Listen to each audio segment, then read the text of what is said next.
Assalamualaikum warahmatullahi wabarakatuh. Kawan-kawan semua, berjumpa lagi bersama saya Rati Rizky Nirwana dari kawanislam.com.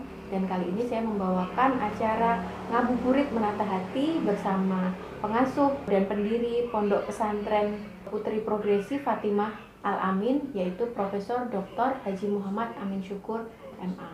Kali ini kita akan membahas tentang apakah tasawuf itu bid'ah. Kita lanjut ke pertanyaan pertama kepada Prof. Amin Syukur. Oke. Assalamualaikum Prof, gimana kabarnya? Alhamdulillah, baik-baik. Sehat-sehat ya? Alhamdulillah. Alhamdulillah. Ini ada beberapa pertanyaan ya dari beberapa teman-teman yang masuk ke saya, bahwa apakah benar tasawuf itu merupakan bid'ah dan tidak ada pada zaman Nabi? Seperti itu. Assalamualaikum warahmatullahi wabarakatuh. Kawan-kawan yang saya hormati, saya cintai, semoga hidup kita menjadi berkah. Jadi di dalam tasawuf adalah ya seni menata hati. Dalam bahasa Al-Qur'annya tazkiyatun nafas, membersihkan hati. Nah, kalau orang itu sudah bersih hatinya, insya Allah perilakunya menjadi perilaku yang baik.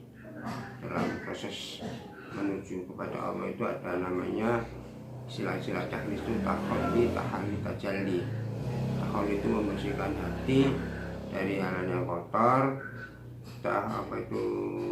Tahalli itu menghiasi diri dari sifat-sifat terpuji, dan tajalli bisa mencapai nur cahaya di hati seorang. Nah, perilaku tasawuf itu meskipun tidak ada letterlek persis istilah tasawuf, tapi pada masa Rasulullah aktivitas-aktivitas sehari itu yang mencerminkan sikap sufistik. Sikap sufistik orang yang menjalankan tasawuf, seperti Rasulullah dermawan, Rasulullah santun kepada fakir miskin, Rasulullah menjadi apalagi yang di dalam sikap positif Rasulullah itu. Nabi kalau malam sholat tahajud, itu adalah cerminan daripada tasawuf itu. Jadi nggak bid'ah. Bid'ah itu kalau tidak ada landasannya. Nah, sekarang ini banyak orang yang mengatakan bahwa bid'ah itu memang ada-ada. Kalau saya enggak, bid'ah itu inovasi. Jadi ada modernisasi dari istilah bid'ah.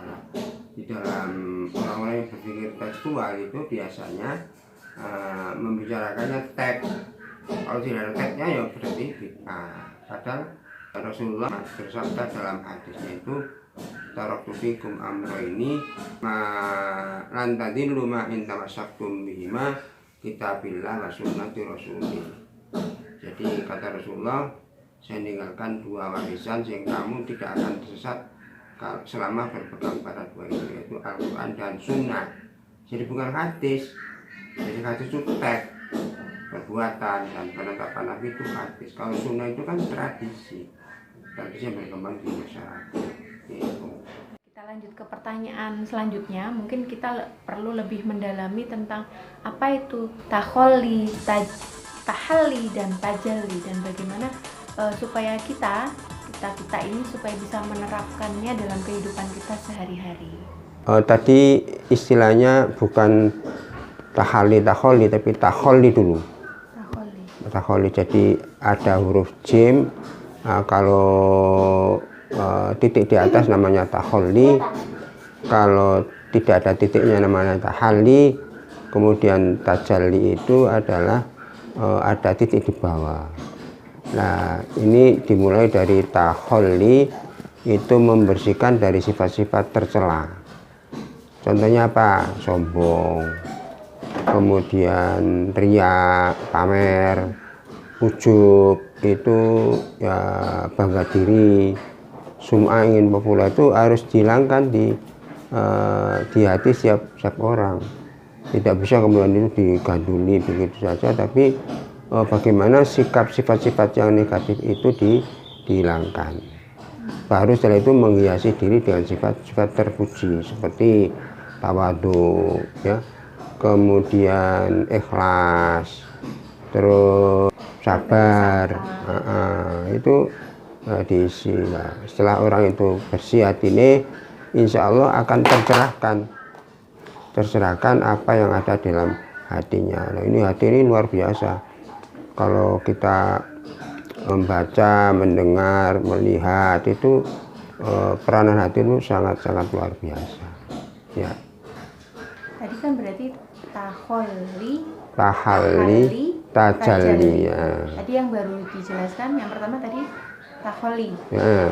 Yang Tahalli sudah sifat positif itu. Sifat positif. Tajalli sampainya nur cahaya ke dalam hati seseorang. Sampainya nur cahaya ke dalam hati seseorang. Nah, tajalli itu juga sifatnya nanti bisa dikembangkan. Ada tajalli sifat, ada tajalli asma, ada tajalli af'al.